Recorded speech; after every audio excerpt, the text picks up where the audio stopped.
Well, good morning everyone. Here I am outside my front door, got my bike. I'm about to go for my prayer bike ride.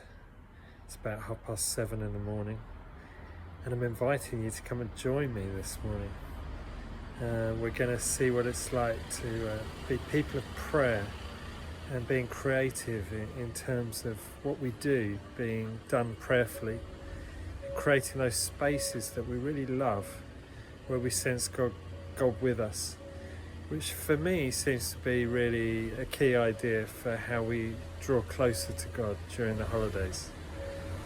So at various points on my bike ride, I'm going to stop and I'm going to come back on the video and we just think together what that can look like for all of us as we go through August.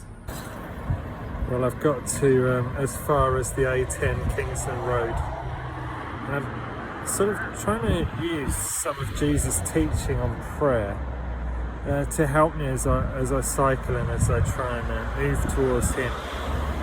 First part of my journey is a little bit uphill, and I'm coming through all the built-up area, the urban area around the back of where we live off Stoke Newington, coming up to Kingston Road. You can probably hear the traffic in the background. I'm meditating on that bit of Luke 11 where the disciples approach Jesus and ask Him about how He prays and to teach them how to pray. And then He teaches them the Lord's Prayer. He teaches them His prayer. And Luke and the other Gospel writers very kindly share that teaching with us. As I go through, we'll put the words of Luke 11 up on the screen. As we go through, I'll just share how that bit of teaching is helping me to move towards Jesus at the start of my day. We're now in Hackney Downs, and it's a bit more conducive, I guess, to prayer.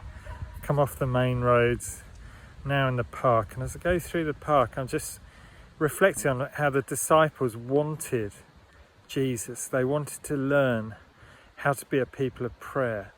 And Jesus responded to that in His teaching.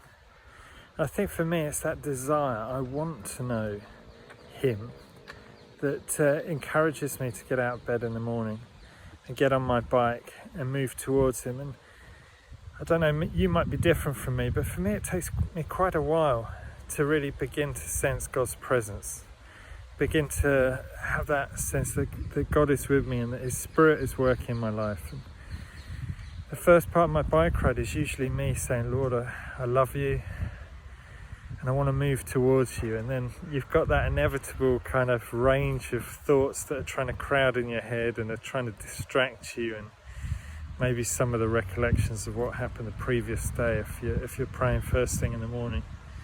But I try not to give up at that point and go with those distractions. I try and keep saying, Lord, I want You. Just like the disciples, I want to learn how to pray. Help me to pray. Help me to pray this morning. And help me to move towards my Father in heaven. The first bit of the Lord's Prayer is all about worship. It's all about praise. It's as if Jesus broke up different ways of praying. Maybe a cycle of prayer, or how you can pray for any period of time in His teaching on the Lord's Prayer. The first bit in verse 2 is all about worship. Our Father who is in heaven, hallowed be Your name. Let Your name be praised on the earth as it is in heaven. And that's what I usually start with when I start my prayer bike ride. I just start saying, Lord, I worship You. Sometimes I remember some of the names that God has given in Hebrew in the Old Testament. Might sound a bit fancy, but you can learn them, and it gives a lovely, broad, big picture of what God is like, and I just try and recollect that. And then just keep telling Jesus, Lord, I love You, and I want to be with You today. All right. Well, that's Hackney Downs. Let's see where we get to on the next bit of the journey. I'm now on the bridge over the canal, just heading towards Hackney Marshes. I absolutely love this part of London. It just feels like it's so detached from the hustle and bustle of most of London. Second part of verse 2 talks about praying for God's kingdom to come.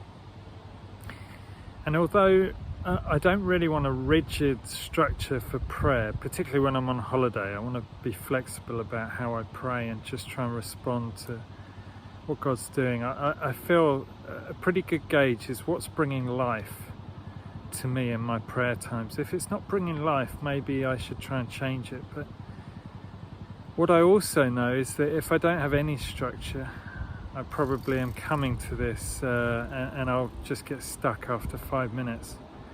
So I feel like the Lord's Prayer is flexible enough that I can go off, I can pray for different things. But then when I get tired of what I've been praying or stuck or I'm not sure what to pray next, it's got little suggestions for me. That second part of verse 2, praying for God's kingdom to come, is the bit of my prayer time when I pick something where I want God to be working in that part of my life, or my family, or my church, or my community. I don't try and do everything. I try and break it up into different things that I pray for on different days. When I'm filming this, it's actually a Friday. On Friday, I tend to pray for my local community. So yeah, that's what I'm going to do. I'll be back on when I think when I'm in the Olympic Village. Right, here I am. I'm at Stratford. You can see some of the Olympic Village in the background. Up here is the velodrome. I've got no aspirations to be an Olympic cyclist, but I do absolutely love the building. It was by, I believe, by an architect called Zaha Hadid, who's died now, but she was an amazing architect. I absolutely loved that building. I really like the dynamic of this place. I had the privilege of seeing Usain Bolt run the 200 meters here in 2012, which is scary to think that was 10 years ago. One of the things that Jesus goes on to teach his disciples to do in prayer is to pray for the Lord to give them their daily bread. And for me, that's the bit of my prayer time when I get to ask God for what I need during the day. The phrase is actually, give me this day's fresh bread, today's fresh bread. Nothing like a fresh loaf of bread, and I love it when I go to France. On the odd occasion, you go to the boulangerie in the morning, you get a fresh loaf of bread, and that's talking about God giving us his fresh words, the words that are new from him for today. And that's what I'm saying to God. I'm saying, Lord, I want to hear you today. Give me what I need for today. And then I just get to ask him for that. He then goes on and he talks about forgiveness, and it's teaching which really again picks up on this idea that we need to be people who keep short accounts. Amazing how quickly people can annoy us in the space of 24 hours. Also that regret that we often have when we wake up in the morning, things that we could have done the day before that we didn't do, or things that we did do and we wish we'd done it differently, wish we hadn't done it all together. My prayer time's a chance to bring that to God. He knows about it anyway, but I get that consolation of bringing it to him, knowing his forgiveness, knowing him washing me, and that I'm not bound up by those things, but he sets me free. That's the idea. Sometimes it takes me longer to get the hang of that than at other times. Okay, I'm going to come back onto the video when I'm on the last bit of the bike ride, and I'm then going to share the last bit of the Lord's Prayer with you, and then I'm going to pose a couple of questions for us to be thinking about during August. Right, I'm on my way home now, just going past this amazing graffiti wall that you may be familiar with. It's by the canal. Heading back from Stratford, back into Hackney, back into Stoke Newington. Last bit of the Lord's Prayer in Luke's Gospel talks about that we want to pray for protection, that Jesus teaches the disciples to pray to not be led into temptation, or trials maybe is even better translation.